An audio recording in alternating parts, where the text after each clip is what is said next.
Cette vidéo intègre une collaboration commerciale en fin de vidéo avec la banque en ligne Boursobank, la banque la moins chère. On vous en dit plus en fin de vidéo. L'attentat de Mulhouse samedi dernier a ravivé les tensions entre la France et l'Algérie qui font déjà face à une crise sans précédent depuis plusieurs mois. Alors comment en est-on arrivé là? Quelles mesures la France pourrait-elle prendre contre l'Algérie? Et inversement, que répond l'Algérie? Puisque évidemment dans ce genre de situation c'est aussi intéressant de voir les deux positions. On va donc essayer d'analyser tout cela. Salut, c'est Hugo, j'espère que vous allez bien. C'est donc le sujet à la une des actualités du jour. Et au passage, je tiens à vous remercier pour vos retours suite aux vidéos qu'on a publiées hier depuis Washington, avec donc la rencontre entre Donald Trump et Emmanuel Macron. Pour ceux qui ont loupé tout ça, rendez-vous sur notre compte Instagram. Le nom du compte, c'est Hugo Décrypte. Et puis au-delà de ça, on a prévu un format plus long avec donc les questions que j'ai posées à Donald Trump, les questions que j'ai posées aussi à Emmanuel Macron, mais aussi des réactions de différents partis politiques en France. L'objectif étant de mieux comprendre ce qui se joue en France, dans le monde, et plus précisément l'impact de l'élection de Trump sur l'Europe. Ce sera disponible cette semaine dès qu'on a fini le montage sur notre chaîne YouTube dédiée au grand format. On vous met le lien directement en description. Alors on en a déjà parlé ces derniers jours, on va revenir dans un instant sur l'attentat de Mulhouse en Alsace, mais revenons pour commencer sur les derniers événements qui ont contribué à accentuer les tensions entre la France et l'Algérie ces derniers mois. Le premier point de tension que l'on peut noter, il concerne le Sahara occidental. On parle là d'un territoire de 266 km² qui est peuplé d'environ 600 000 habitants et qui est situé entre le Maroc, la Mauritanie et l'Algérie. C'est un territoire qui aujourd'hui est globalement contrôlé et revendiqué par le Maroc, qui met en avant des liens historiques.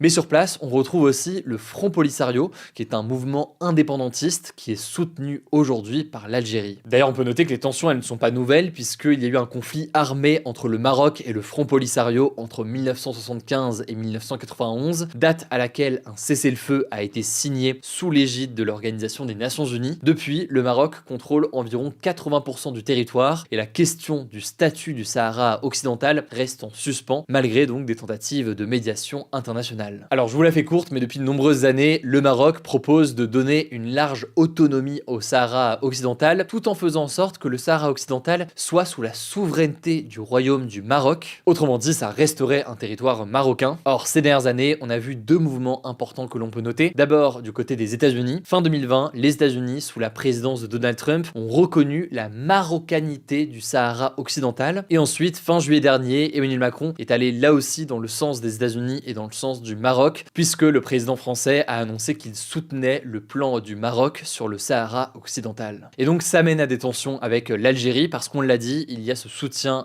au Front Polisario, et l'Algérie avait notamment annoncé à l'époque le retrait immédiat de son ambassadeur à Paris. Bon, et au passage, tout ça n'est pas fini, puisque le président du Sénat, Gérard Larcher, est en visite officielle au Maroc depuis dimanche, et il s'est rendu ce mardi au Sahara occidental pour, je cite, refléter la nouvelle position de la France selon laquelle le présent et l'avenir du Sahara occidental s'inscrivent dans le cadre de la souveraineté marocaine. Fin de citation. Autre affaire qui oppose la France et l'Algérie, c'est l'arrestation de l'auteur franco-algérien Boualem Sansal, qui est incarcéré en Algérie depuis la mi-novembre pour, je cite, atteinte à l'unité nationale. L'élément qui aurait déclenché son arrestation, ce seraient des propos qu'il a tenus et qui remettent en cause les frontières de l'Algérie. Et plus largement, les travaux de cet auteur sont très critiques du régime algérien. Certains de ses textes sont d'ailleurs censurés en Algérie. Alors son arrestation a suscité une vive indignation en France qui demande sa libération. A noter que son avocat a annoncé ce dimanche que Boualem Sansal, qui souffre d'un cancer, avait entamé une grève de la faim le 17 février. Il aurait pris cette décision, je cite, en raison des pressions exercées contre lui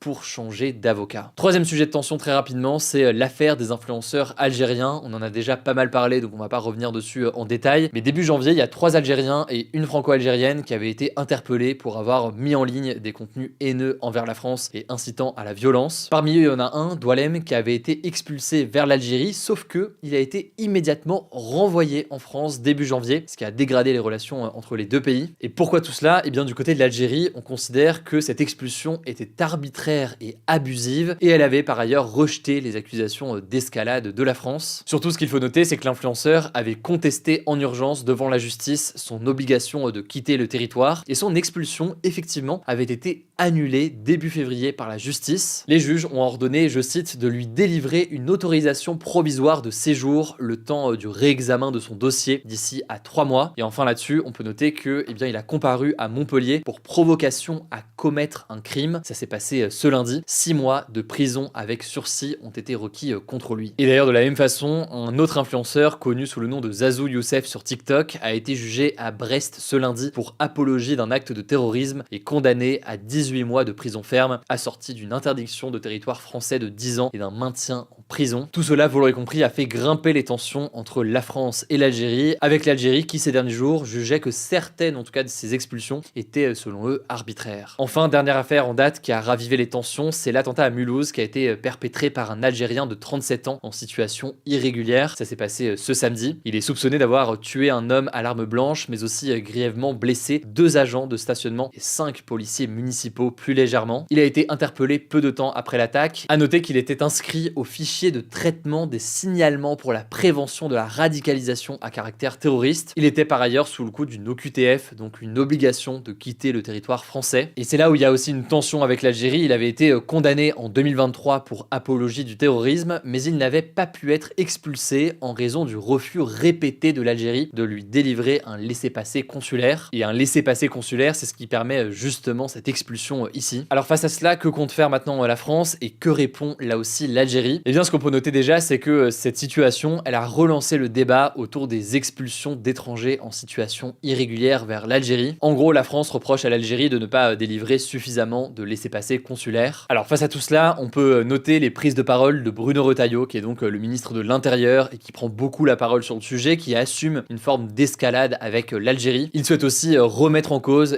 certains accords franco-algériens, notamment donc sur cette question des titres de séjour. Même type de discours du côté de Gérald Darmanin, tandis que du côté de l'Algérie, on accuse la France de monter dans une forme de surenchère. L'Algérie accuse notamment Bruno Retailleau d'être, je cite, un ministre de la haine et cynique. Il dénonce aussi, je cite, une campagne de désinformation et de mystification de l'Algérie. En tout cas, on suivra l'évolution de la situation. Ce que je peux aussi vous dire, c'est que depuis plusieurs mois maintenant, on travaille sur un format long sur la question des liens entre la France et l'Algérie. On repart de l'époque de la colonisation, on évoque aussi évidemment la guerre d'Algérie et les relations depuis. L'objectif va être de mieux comprendre l'histoire des relations entre les deux pays. Je vous tiens au courant évidemment quand ce sera disponible. En attendant, je vous laisse avec Léa pour les actualités en bref et je reviens juste après. Merci Hugo et bonjour à tous. On commence avec cette actu. Alors que ce lundi marquait les 3 ans depuis le début de l'invasion à grande échelle de l'Ukraine par la Russie, les États-Unis se sont alliés à la Russie lors de plusieurs votes à l'ONU sur le conflit ukrainien. Le matin, une résolution préparée par l'Ukraine et ses alliés européens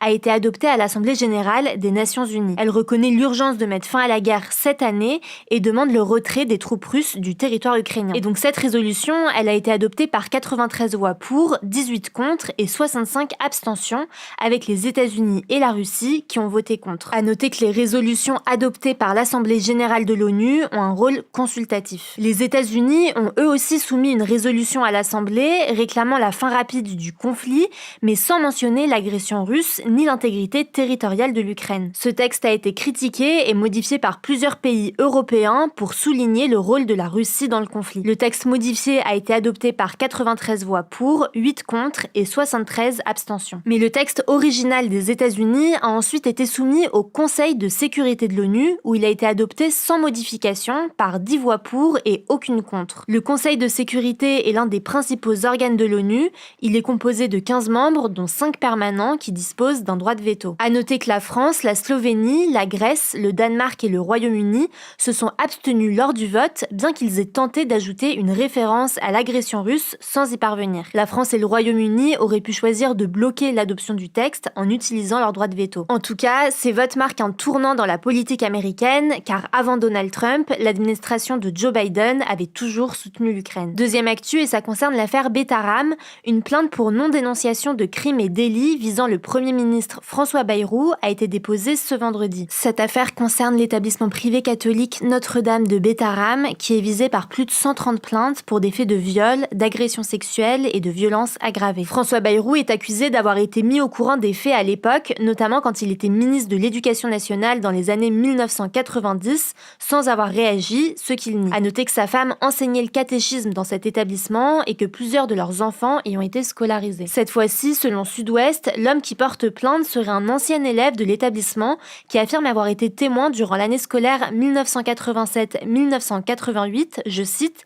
d'une scène de violence alors qu'il était en études avec la fille aînée du Premier ministre. Selon lui, celle-ci a, je cite, forcément raconté la scène à ses parents. Quatrième actu, les recherches pour retrouver l'avion du vol MH370 de Malaysia Airlines, qui avait disparu en plein vol en 2014, ont été relancées ce mardi par une société américaine d'exploration maritime. Il s'agit du plus grand mystère de l'histoire de l'aviation moderne. En fait, le 8 mars 2014, cet avion, un Boeing 777 qui devait relier Kuala Lumpur en Malaisie à Pékin en Chine, a disparu des radars avec 239 personnes à bord. Et malgré de très nombreuses recherches, l'appareil n'a jamais été retrouvé. Alors près de 11 ans après sa disparition, cette nouvelle expédition a pour objectif de poursuivre les investigations dans une nouvelle zone estimée à 15 000 km² dans le sud de l'océan Indien. C'est ce qu'a indiqué le ministre des Transports malaisien. On suivra ça. Cinquième actu, l'interdiction de vente des puffs, ces cigarettes électroniques jetables, est officiellement entrée en vigueur ce mardi après un vote unanime au Parlement le 13 février. Concrètement, le texte prévoit de rendre illégale la vente, la distribution et l'offre gratuite des puffs. Les personnes qui enfreignent cette interdiction risquent une amende de 100 000 €,